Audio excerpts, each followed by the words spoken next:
Ayun guys, confirm babae nga siya kahit may ulo konti. Ang ganda pa ng ano nito guys. Nangitlog na siya. So, ang tapang nito. Pero ano yan, first egg lang naman to guys. So, hindi pa yan na mga ano. Check natin.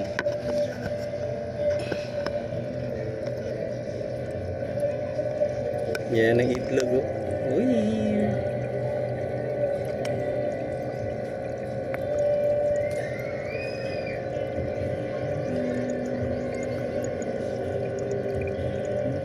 So, nabalik yung gana ko guys na mag-breed ng flower noon.